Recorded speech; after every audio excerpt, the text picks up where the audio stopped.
काली बिल्ली की कहानी। हमारी ऐसी दोस्ती बहुत साल तक चली, पर धीरे धीरे उम्र के कारण मेरा स्वभाव बहुत बदलता चला गया। हर दिन मैं ज़्यादा चिड़चिड़ा, गुस्सैल और दूसरे की भावनाओं की तरफ से लापरवाह होता गया। मैं पत्नी से अनियंत्रित भाषा में बोलने लगा था, बाद में तो उस पर हाथ भी छोड़ने लगा था। मेरे पालतू जानवरों को भी मेरे स्वभाव से इस बदलाव का झेलना पड़ा था। केवल मैं उनकी अपेक्षा ही नहीं, उसके साथ का बुरा व्यवहार भी करने लगा था। फिर भी प्लूटो के प्रति अब मेरे मन में इतना प्यार था कि मैं उसके साथ बुरा व्यवहार नहीं करता था। जबकि खरगोश, बंदर या कुत्ते में से कई गलतियां से या प्यार से मेरे रास्ते में आ जाते तो मैं उन्हें बहुत से तंग करता था। मेरी बीमारी बढ़ती गई, क्योंकि शराब से बढ़कर क्या बीमारी हो सकती है। और जब वह प्लूटो को भी जोड़ जोड़ से अब मैं बूढ़ा और चिढ़ा होता जा रहा था, मेरी बददिमागी का असर झेलना पड़ रहा था। एक रात शहर में एक अड्डे से नशे में चूर लौटने पर मुझे लगा कि प्लूटो मेरे सामने नहीं आ रहा। मैंने उसे पकड़ा और मेरी हिंसा से डराकर उसने मेरे हाथ पर हल्का सा दांत गड़ा दिया। मुझ पर फौरन ही वैसी गुस्सा हावी हो गया, मैंने ही पहचान नहीं पा रहा था। ऐसा लगा कि उसे वक्त मेरी आत्मा शरीर छोड़कर उड़ गई थी।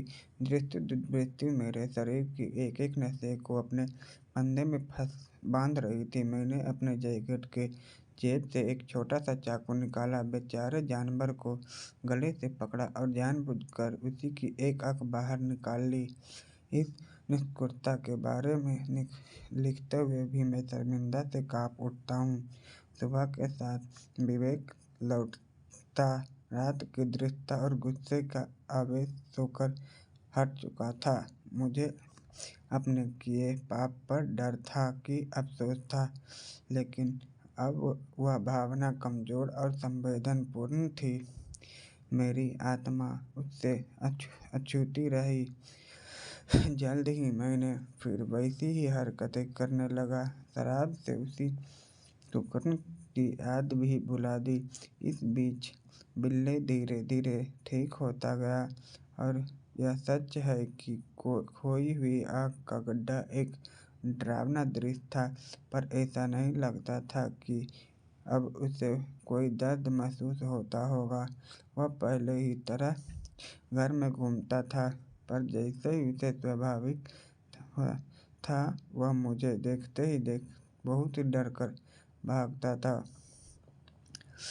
मुझ में पुरानी भावनाएं इतनी बची थी कि पहले की अपने से प्यार करते वाले जानवर की साफ दिखाई नापसंदी मुझे दुख करती थी, पर धीरे धीरे इसकी जगह चिढ़ ले ली।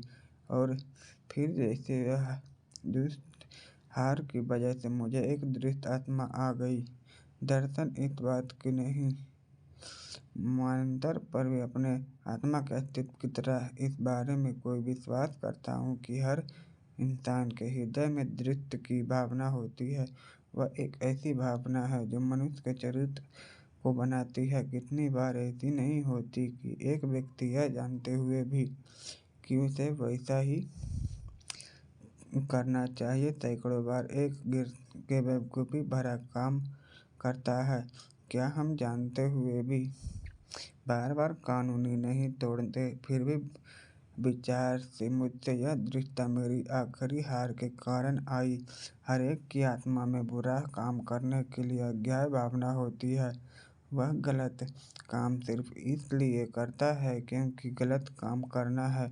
वह अपने स्वभाव से उल्टा काम करता है।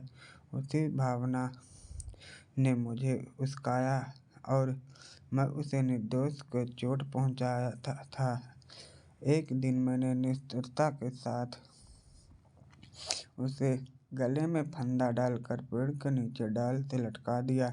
मेरी आंखें से आंसू बह रहे थे। मेरे दिल में बहुत अफसोस था कि मैंने उसे क्योंकि मैं जानता था कि वह मुझसे प्यार करता था, क्योंकि मैं जानता था उसे उसने मुझे ऐसा काम करने का कोई कारण नहीं दिया, उसे लटका दिया। हालांकि मैं जानता था कि ऐसे करके मैं पाप कर रहा हूँ, एक ऐसी भयानक पाप जो मेरा अमर आत्मा के परम दयालु ईश्वर के भावनायक ईश्वर की अमर कृपा की पहुँच से दूर एक जोखिम में डाल देगा। तो हेलो गाइज, इस वीडियो में बस इतना ही। Thanks for watching guys. अगर आपको पार्ट 4 चाहिए तो कमेंट में दे दूँगा, पिन कर दूँगा और लिंक डिस्क्रिप्शन में भी डाल दूँगा। अगर वीडियो पसंद आई हो तो लाइक करके चैनल को सब्सक्राइब कर लीजिएगा गाइज।